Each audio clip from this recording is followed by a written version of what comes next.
Good afternoon, and welcome to the National Press Club. My name is Teresa Warner, and I'm the 105th president of the National Press Club. We are the world's leading professional organization for journalists, committed to our profession's future through our programming and events such as this, while fostering a free press worldwide. For more information about the National Press Club, please visit our website at www.press.org. To donate to our programs offered to the public through our National Press Club Journalism Institute, please visit press.org/institute. On behalf of our members worldwide, I'd like to welcome our speaker and those of you attending today's event. Our head table includes guests of our speaker as well as working journalists who are club members. And if you hear applause in our audience, we'd note that members of the general public are attending, so it is not necessarily evidence of a lack of journalistic objectivity. I'd also like to welcome our C-SPAN and our public radio audiences. Our luncheons are also featured on our member-produced weekly podcast from the National Press Club, available on iTunes. You can also follow the action on Twitter using hashtag NPC Lunch. After our guest's speech concludes, I will ask as many questions as time permits. Now I would like to introduce our head table guest, and I'd ask each of you here to stand up briefly as your name is announced. From your right, Mark Woino, Senior Associate Editor, Kiplinger's Personal Finance Magazine, and member of the National Press Club Board of Governors. Laura Lee, Editorial Assistant at NPR. Marilou Donahue, editor of Artistically Speaking with Marilou Donahue and Arts website. Molly Smith, Arena Stage Artistic Director.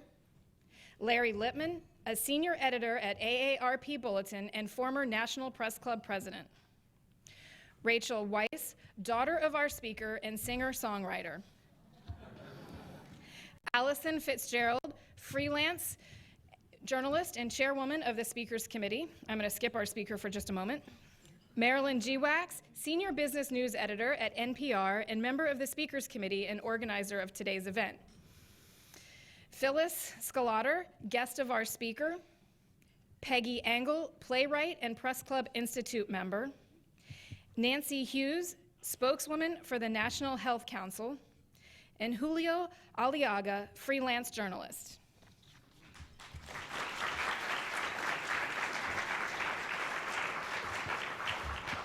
Our speaker today, Kathleen Turner, is an actress and a civic activist. She first came to prominence in the early 1980s when she starred as the femme fatale Maddie, playing opposite William Hurt in the thriller Body Heat. She went on to star in a wide range of popular films and plays, and even provided the voice for Jessica Rabbit, the acclaimed animated movie Who Framed Roger Rabbit. But even as her acting career was blossoming, Turner maintained a deep interest in civic events. The daughter of a Foreign Service officer, she lived as a girl in Venezuela, Canada, England, and Cuba.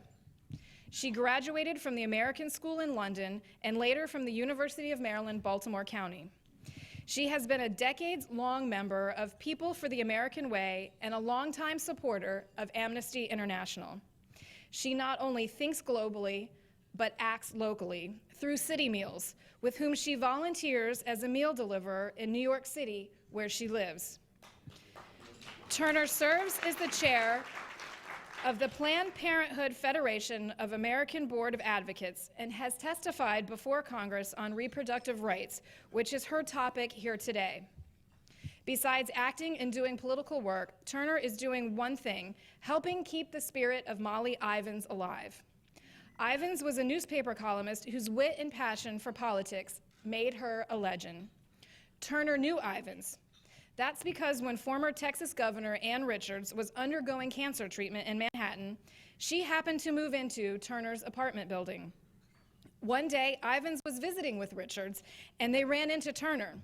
They invited her out for an evening of laughter, tall stories, and giving Turner a unique appreciation of Ivan's spirit. Later, when Margaret Engel, a journalist known to many of us here in DC, and her twin sister Allison wrote the play, Red Hot Patriot, the kick-ass wit of Molly Ivins, Turner became its star. Turner is appearing here in town at Arena Stage now through October 28th. And if you haven't already seen the play, the National Press Club Journalism Institute has tickets available for a special performance on September 13th, where Ms. Turner will meet the group after the performance. Please welcome Kathleen Turner.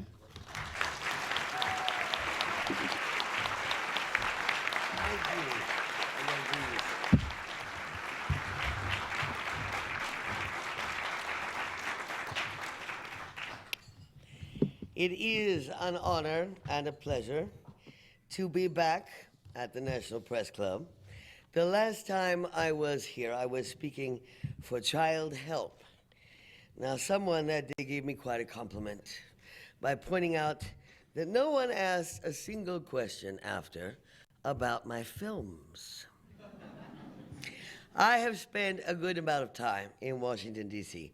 as an advocate for the arts, as chair of the Board of Advocates for Planned Parenthood, as a board member of People for the American Way, and I am extremely happy to be here, and I love performing Molly Ivins at Arena Stage.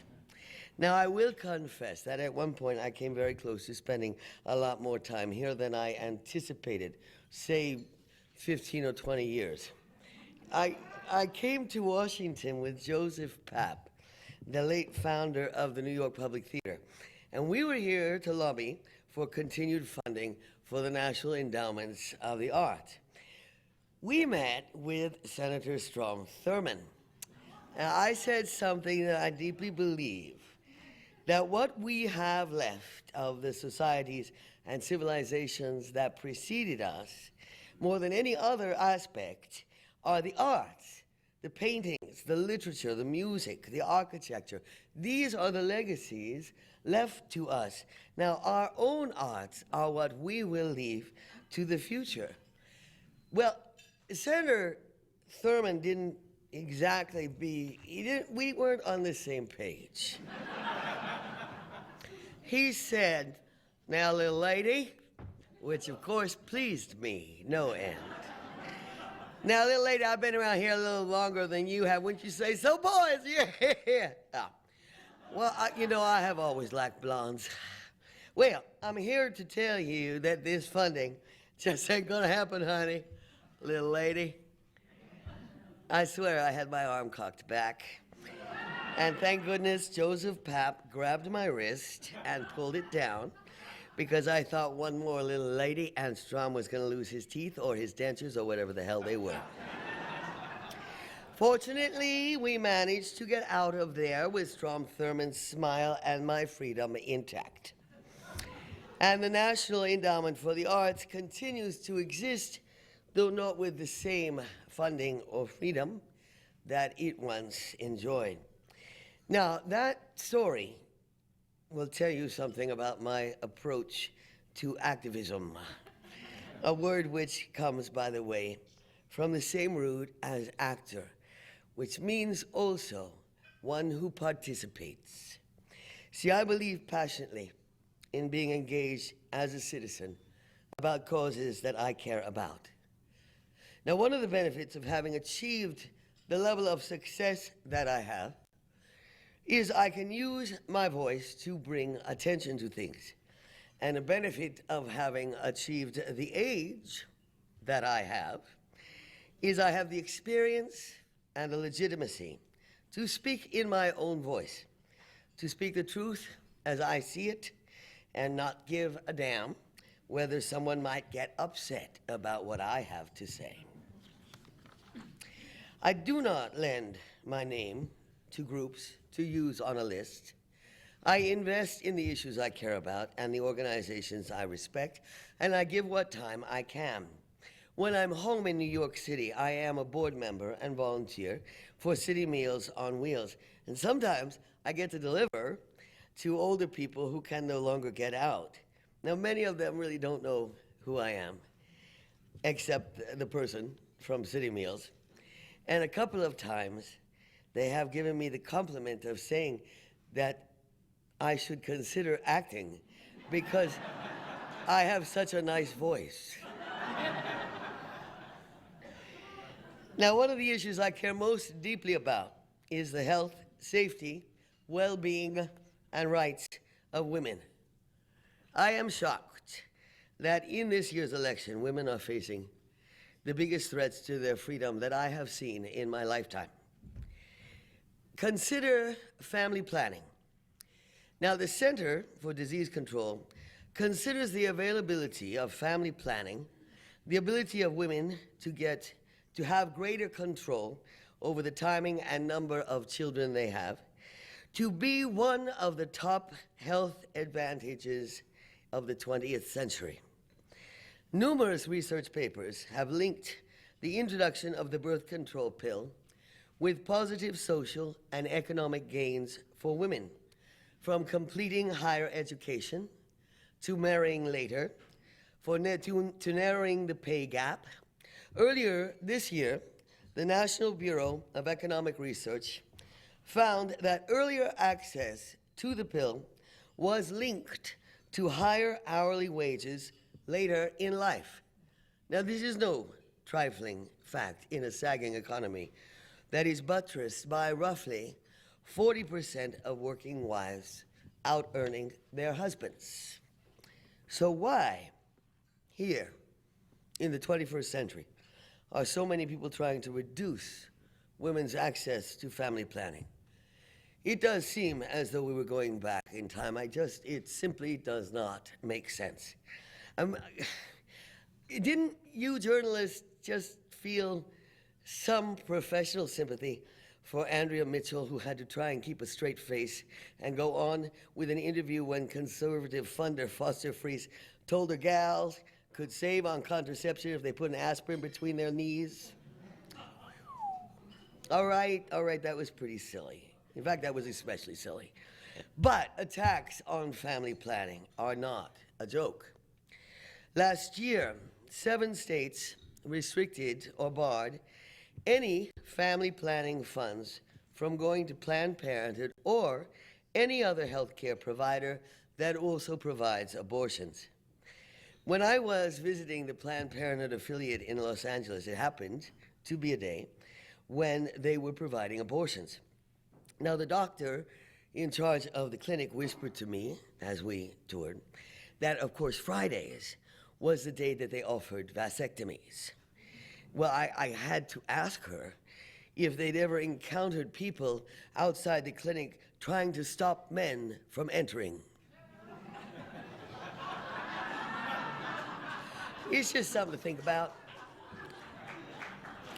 Now, 1 in 5 women in America use or have used Planned Parenthood services, much to the benefit of men also. But all over the country, conservative politicians try to outdo each other in calling for the destruction of Planned Parenthood. Do they really have no concern for the millions of women who rely on Planned Parenthood for basic health care? And yes, contraception is a basic health care. It is essential to the health of women and the well-being of their families. If a woman cannot control her reproductive choices, she cannot control her life. Every single Republican in the House of Representatives has voted to end Title X family planning funding. Every single one. These are the same people who keep talking about saving the taxpayers' money. Now, according to the Guttmacher Institute, publicly funded family planning services help women avoid 1,940,000 unintended pregnancies each year, which would result in 860,000 unintended births and 810,000 abortions. Now, every dollar saves taxpayers $3.74 in Medicaid costs. Eliminating the family planning program would cost taxpayers billions of dollars in increased health care. And then we have the so-called personhood bills. Now, these would give full legal rights to a zygote at the moment sperm meets egg. Frankly, I have always wondered, how do they know?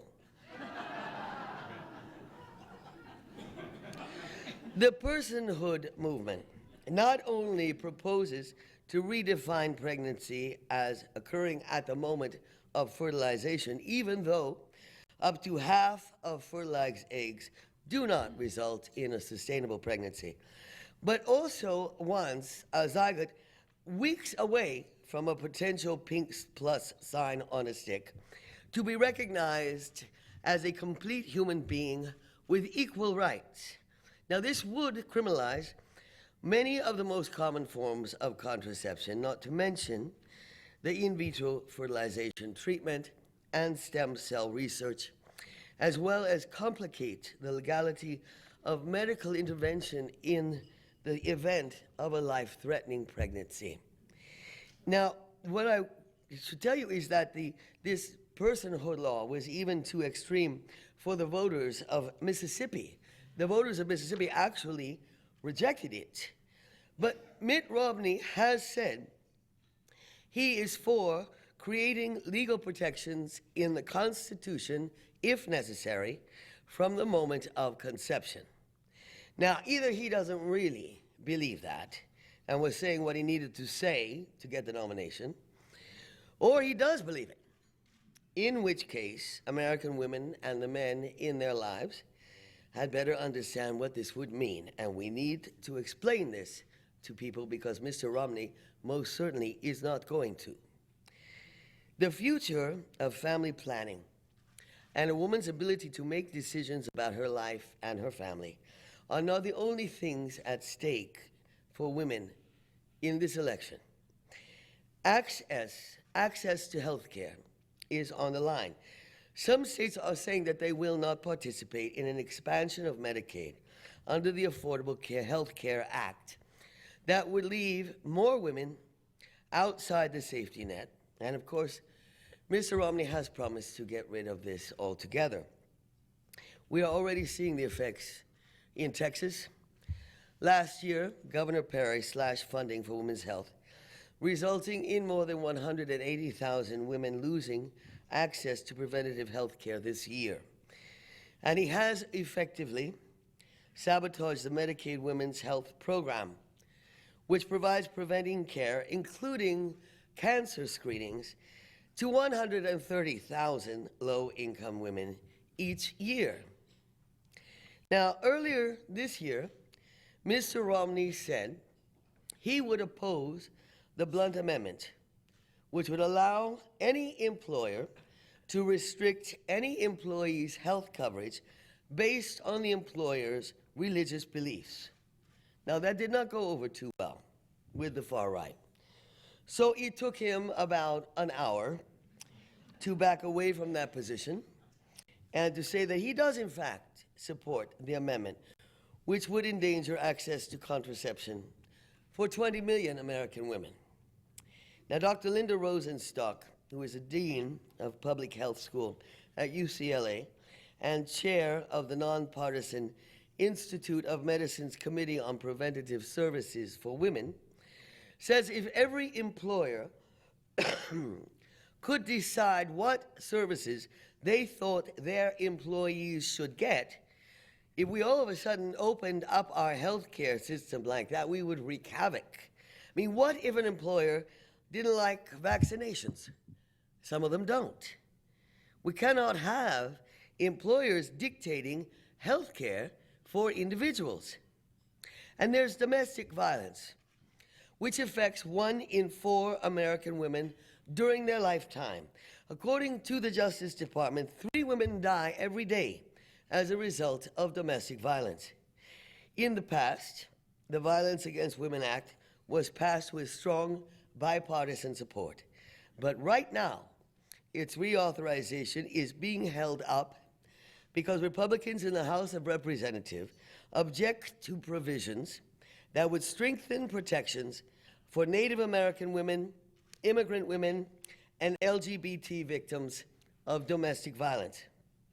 And how about fair pay? Women make 77 cents to the dollar relative to men. Now, in 2009, Congress passed, President Obama signed the Lilly Ledbetter Fair Pay Act. It was named for a woman who was discriminated against by her employer for more than 2 decades, but could not get justice because the Supreme Court's conservative majority came up with a creative new way to read laws against job discrimination. The Lilly Ledbetter Act provides stronger protections for women in the workplace, but some states are now doing the opposite, weakening women's legal protections against discrimination. It was brought to my attention the other day that the extraordinary money wielded by a few men behind the far-right conservative movement is aimed perhaps not so much at electing Romney and Ryan, but in fact at winning the Senate. Now, who knows what would happen if that too were in Republican hands. So, all right. Why? Why, when women are 51% of the workforce, 57% of higher educational degrees, primary caregivers at home, primary consumer force in the marketplace, why have we done so little to protect ourselves in this political arena? So little to demand equal representation. I want you to imagine something with me. Imagine if there was to be one day, say the Monday after Mother's Day, easily communicated now by our social media, when women choose to stay home, not to gather anywhere or under the aegis of any organization, just stay home. Just sit down for a day and gather our collective breaths. Now, you gotta imagine what kind of mayhem this means. From the juice in the morning, through the commute to the workplace, from the operating room, the courts, television, the national defense, the food industry, transportation, all the way through to that goodnight kiss. None of it works without the women of America. Well, we would surely show the country what an essential element we are, but perhaps more important, we might show ourselves. I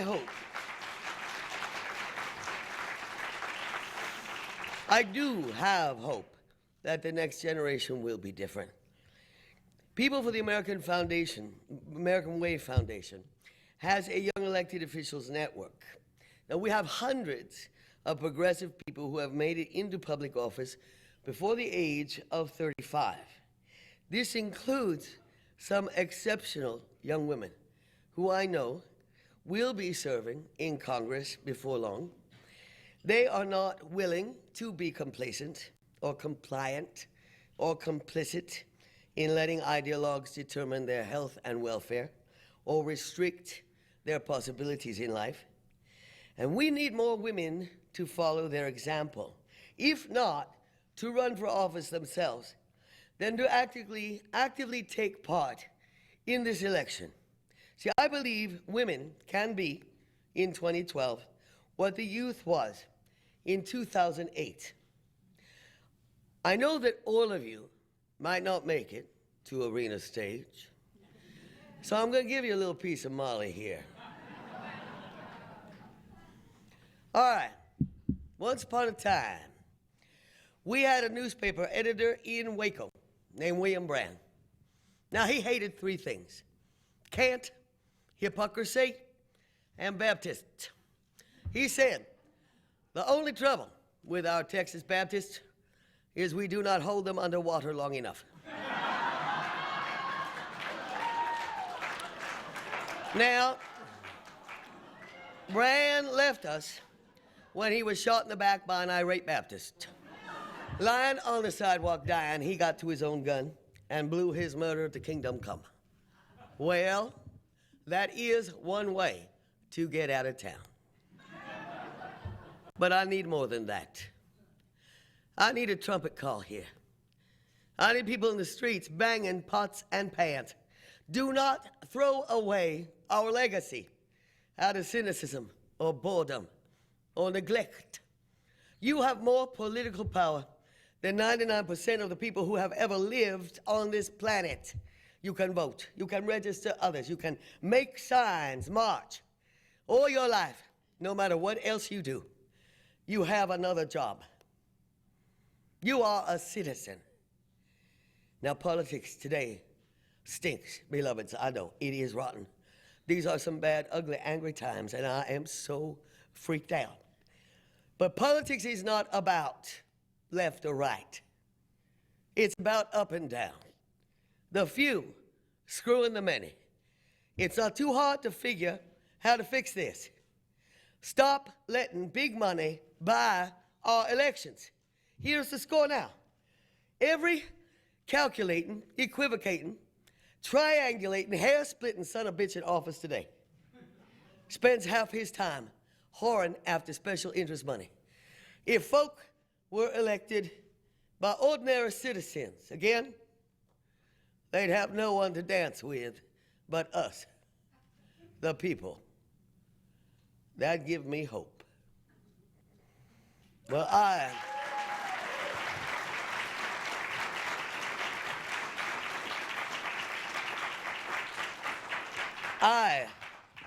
I have hope that in this election, women will be empowered and active for ourselves.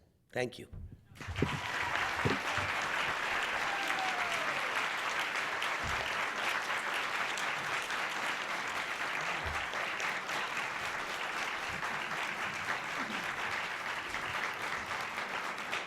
Last month, a federal appeals court ruled that Texas may exclude groups affiliated with abortion providers from the state's Medicaid program for low-income women. Now Planned Parenthood is asking the court to reconsider. Do you think the courts are becoming less friendly to reproductive rights? That's an easy answer. Yes, they are. Unfortunately, one of the things that has not been driven quite as much as it should be in this administration, and I will say that I think President Obama deserves every credit we can possibly give him. And I mean all of it. In any case, let me get to my notes here. But we have not filled the courts as actively as we could have in this last term, with the result that so much of the representation now in the courts and the control of the courts is still in the hands of previous administrations. In Texas, yes, it was when he refused to accept the Medicaid under Obamacare, thereby cutting funding to the clinics that provide not only abortion services, but cancer screening, STD, contraception, every aspect of essential health care for a woman. What has resulted, and what I have been told just in the last week, is that women are now crossing over to Mexico to try and get some of the health care that they cannot receive in their own country. Planned Parenthood Action Fund hosted a fundraiser at the Democratic Convention, but the organization doesn't reveal their donors. Should Planned Parenthood do more to reveal funding sources, and if not, why not? Well, that's an interesting thought. We are, I mean, as we all know, it is no longer a requirement under almost any organization to reveal your donors or where the money comes from. Obviously, if that were true, most of our politicians would be in deep trouble, I'll say. I was going to say something else, but this is a nice group. Okay. Anyway, in my opinion, yes. I don't see why not. The only thing that would give me pause would be if people feared that their own reputation or standing in a community might be threatened by this knowledge, public knowledge.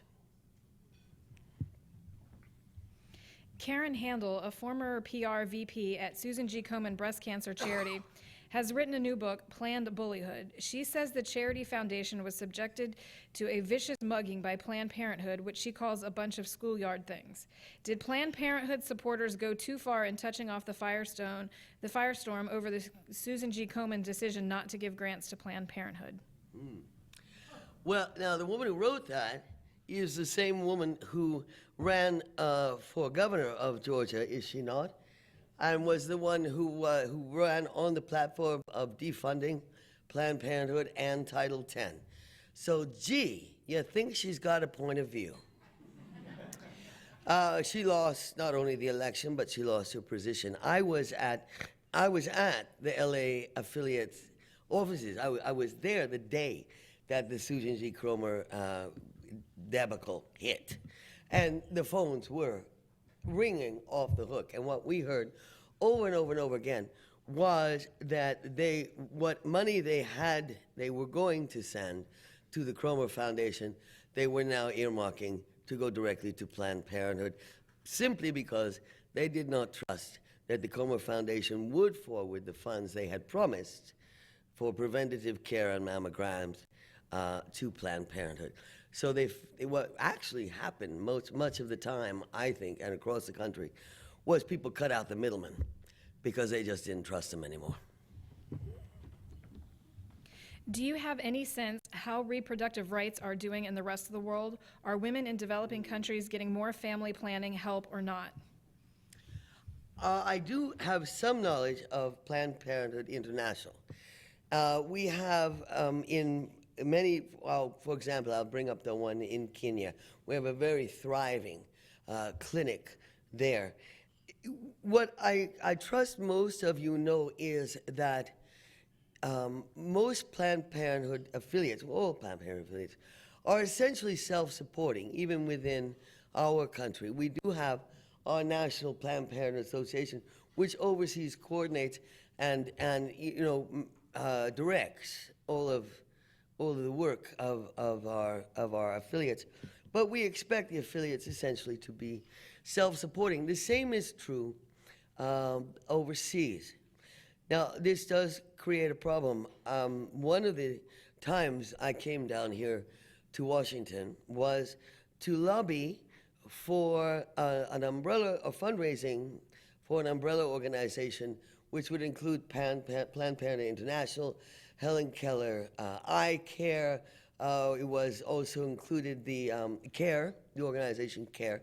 And the idea was that as the group here in the United States, the United Way, is allowed to deduct from a paycheck, yes, in order to have their funding, we wanted to have the same kind of thing possible for this international overseas, giving program, which, as I say, encompassed about 10 very, very worthy groups.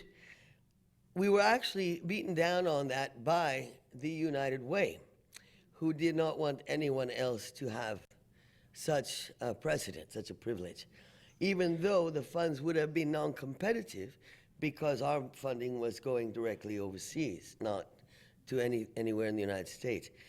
It is a constant struggle, and so much of it depends on the well-being of the country, whether or not women's health care is considered in many places a luxury, and certainly far down on the list of the imperatives for that nation's funding. So. What should we take away from the Virginia state legislators' attempt to require ultrasound tests for any women seeking abortion?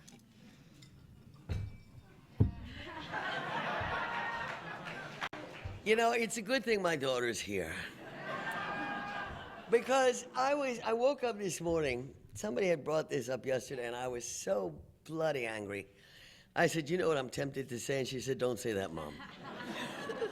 So I guess I won't. I will follow my daughter's advice. I think it is a deliberately humiliating abuse. I think that if such a thing were comparable for men, it would be unheard of. I am so angry that I'll stop right now.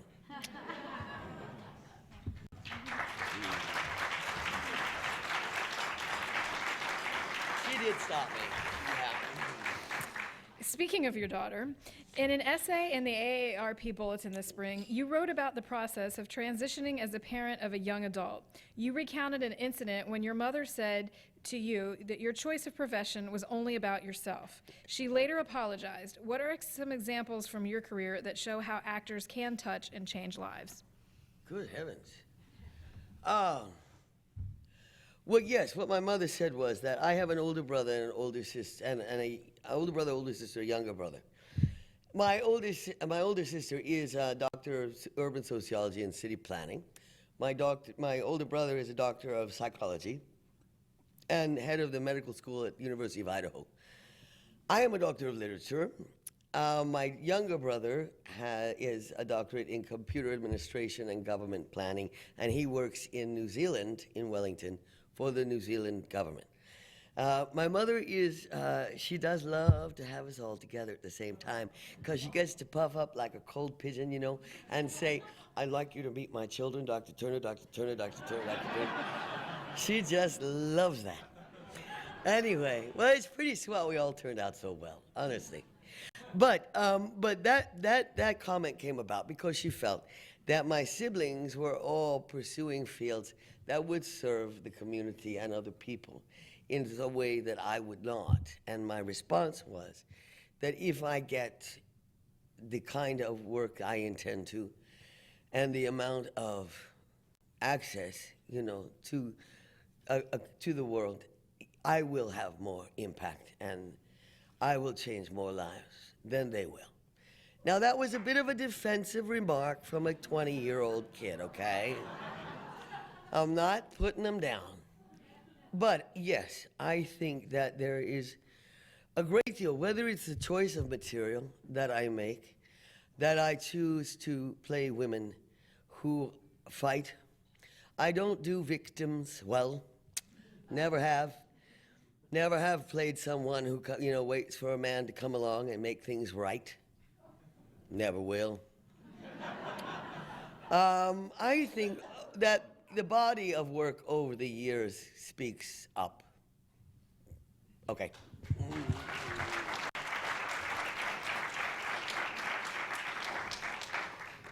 A question here on any advice on how to let children go. Ooh, that's a tough one. Never! Don't ever let them go. Don't do it. You got that from me. Anyway, it's tough. It's so hard. I mean, you know, for 18 years, you know where they are every day. You know what they're eating. You know how much sleep they got and who their friends are. And then overnight, you don't know anything about their lives. You don't know who their friends are. You don't know if they're sleeping. You don't know what they're eating. It's just, I wrote myself a big note, and I had it on the refrigerator in my kitchen when Rachel first went off to college. And said, do not call her every day. Yeah. Yeah. I should have given it to my ex-husband, yeah. Anyway. Who's a fabulous father. Oh, yeah. Anyway, it's so hard. I mean, most of you know.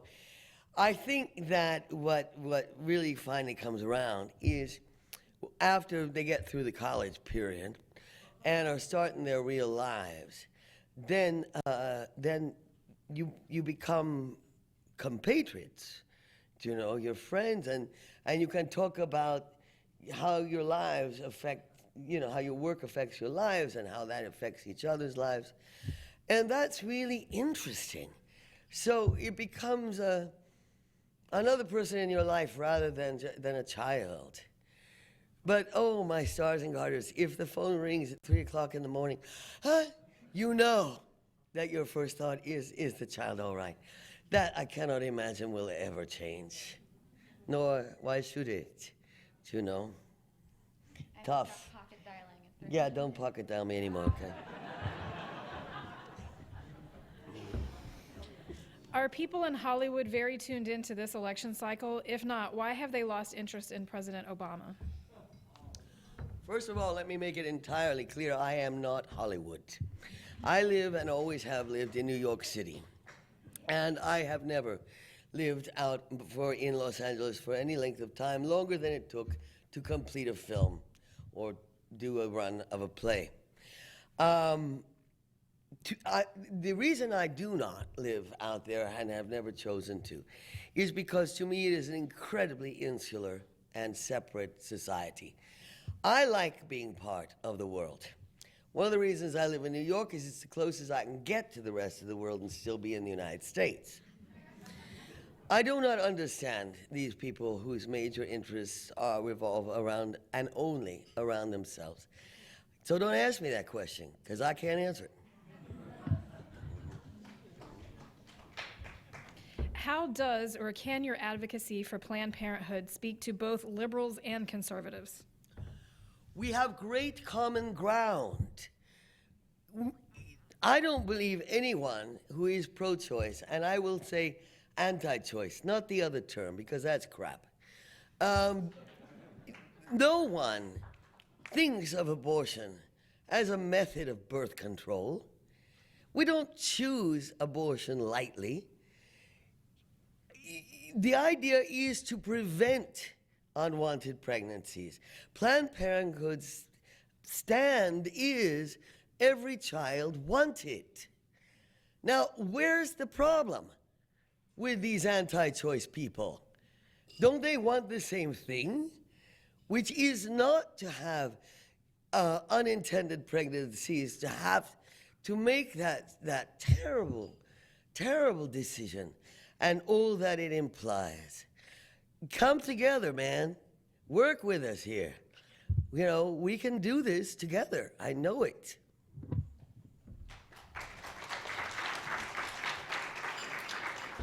How much of the push to restrict women's reproductive rights do you believe is an attempt by men to exclude women from the executive jobs in the workplace? For example, eliminate the competition driven by economics and greed.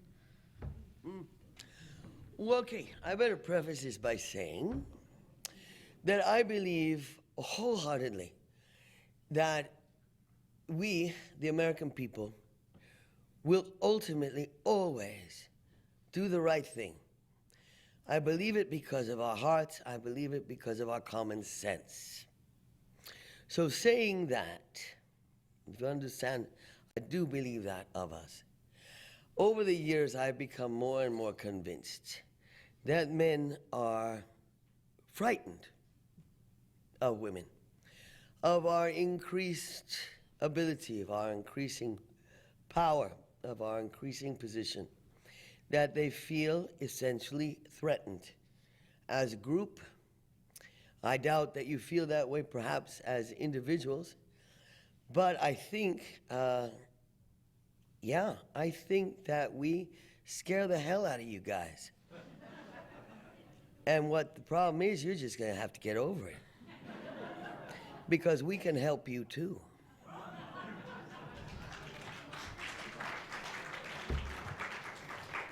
Politics aside, do you think Clint Eastwood's empty chair was a stroke of stagecraft brilliance?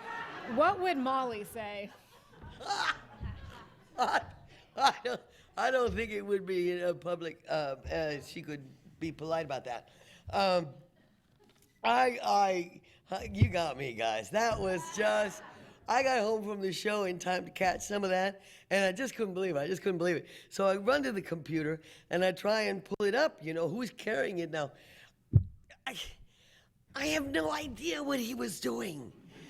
And he looked disheveled, he looked disoriented. I'm thinking, well, I don't know what I'm thinking. But I do think that it was a damn shame because he is a good man and he's done a great deal in this country and in his life. But this is a terrible thing to be remembered for. I'm so sorry. I'm so sorry.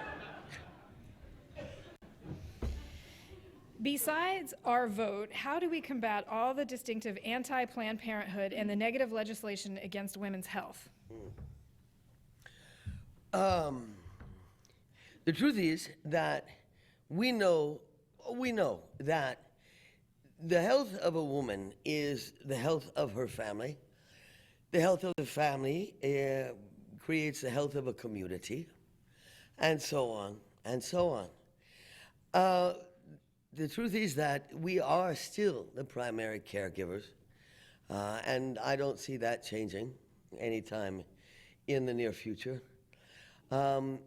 So what one must say is it's not specifically about any one organization. The truth is we desperately need Planned Parenthood because it is the only national source of quality health care available to women across the country who cannot afford their own individual doctors and or insurance. There is nowhere else to go but Planned Parenthood in most states and most communities. If you take that away, you take away women's ability to care for herself, which means always to care for others. This is what we have to drill into people's heads, not so much that it's any one organization. It is the well-being of women, and part of that well-being now is a strong Planned Parenthood.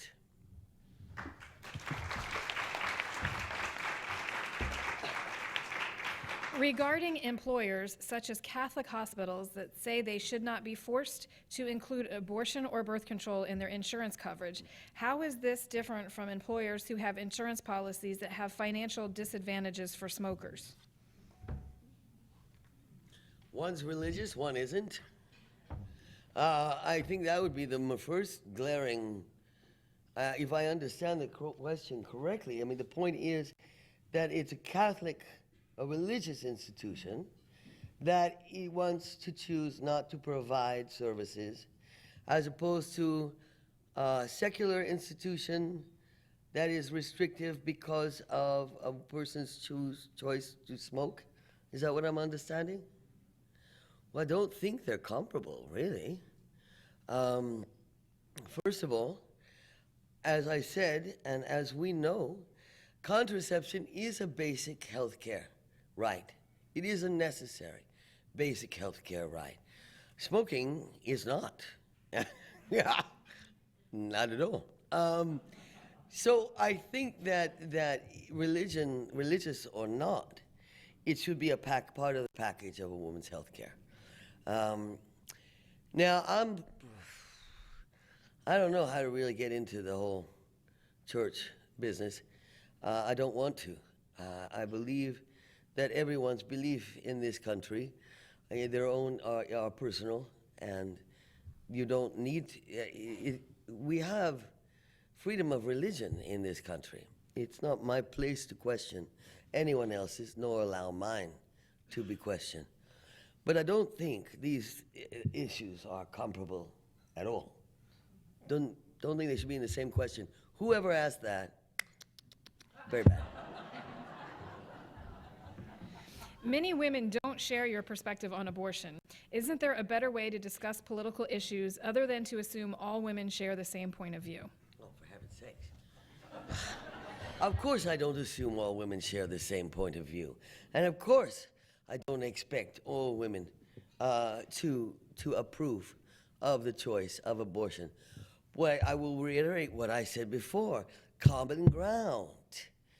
Let's eliminate the problem of choosing an abortion by providing the education and access to contraception that we need.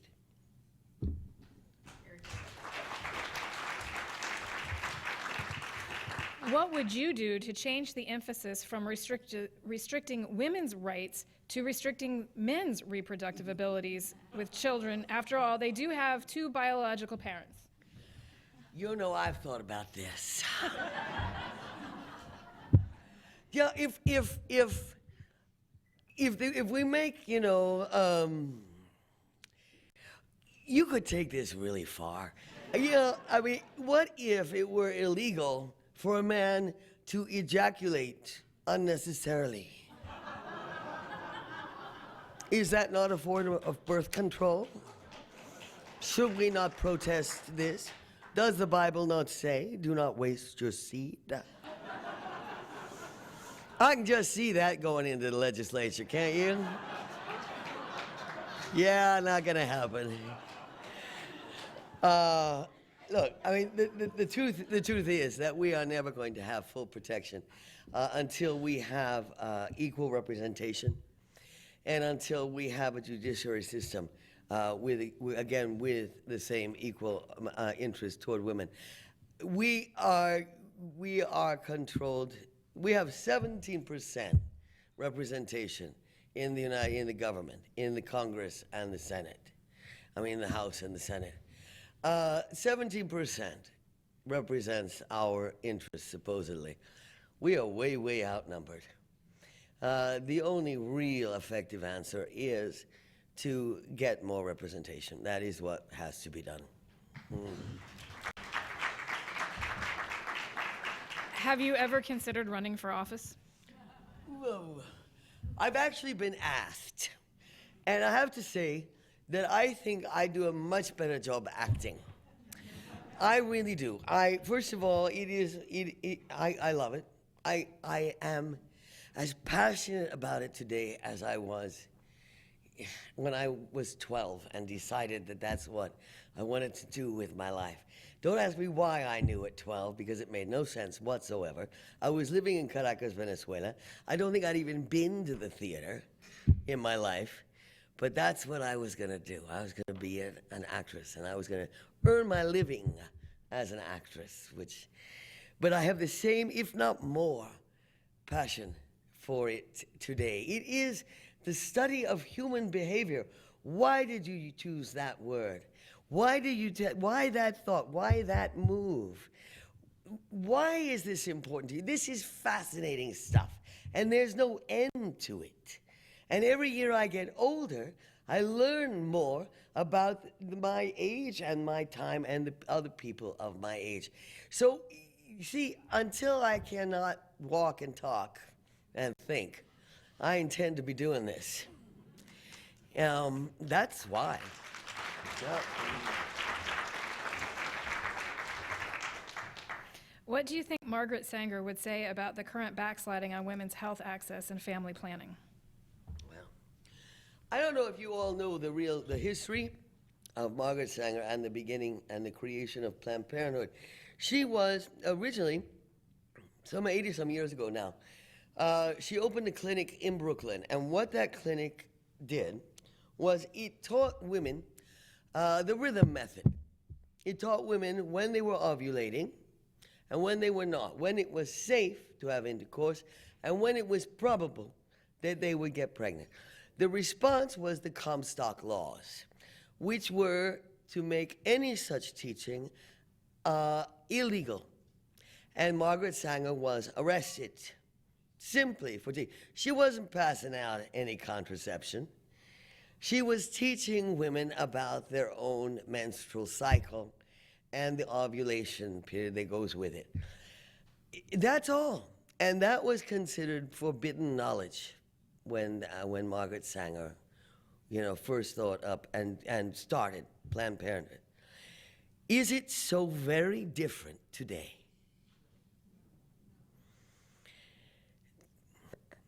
I'm not going to say anything more of that. Stemming from your work on Meals on Wheels, many states spend a far larger percent of their long-term care budget on nursing homes instead of services such as home deliverable meals that would allow frail elders to stay in their homes longer. What are your thoughts? One of the things that we've learned in New York City, and we are now we provide over 2 million meals a year through City Meals on Wheels. We have 17,000 full-time clients, and this does not count the added holiday meals and summer and winter emergency packages that we provide in case of power outages and that sort of thing.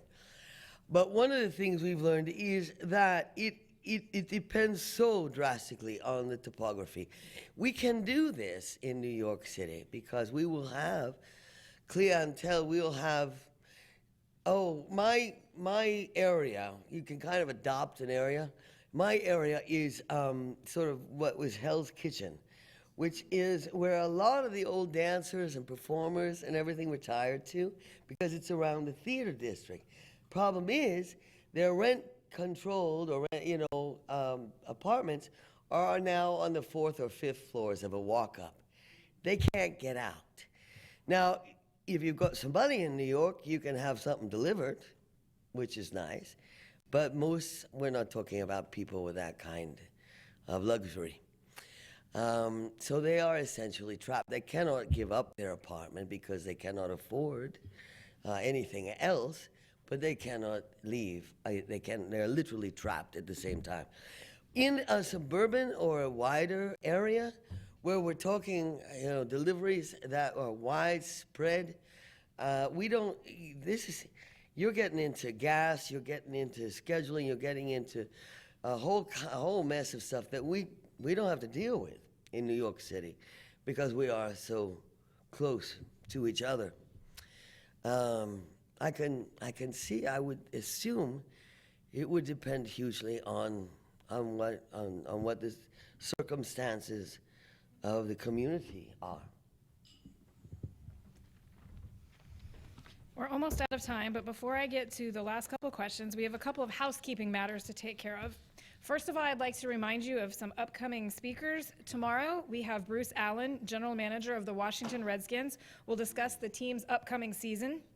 On September 12th, Tony Perkins, President of the Family Research Council, will discuss the roles of values in the November elections. And on September 13th, James P. Hoffa, President of International Brotherhood of Teamsters, will discuss defining patriotism, protecting America and the American worker. Second, I'd like to present our guest with our traditional National Press Club coffee mug. Great for coffee when you're trying to get going in the mornings. Excellent. Thank you.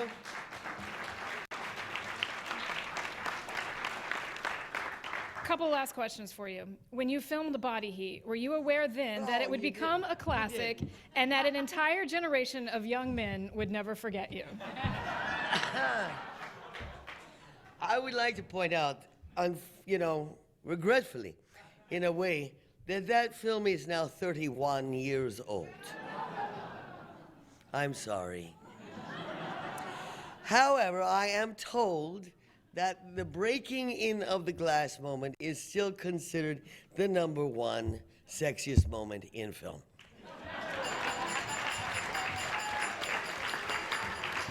And lastly, I would like to ask you, what is your favorite Molly Ivins quote?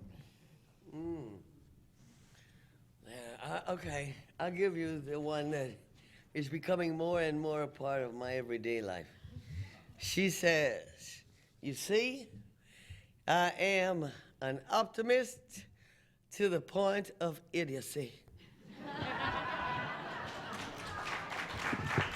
Thank you. Thank you all for coming today. I'd also like to thank the National Press Club staff, including the Journalism Institute and the Broadcast Center for organizing today's event. Finally, a reminder that you can find more information about the National Press Club on our website. Also, if you'd like to get a copy of today's program, please check out our website at www.press.org. Thank you, and we're adjourned.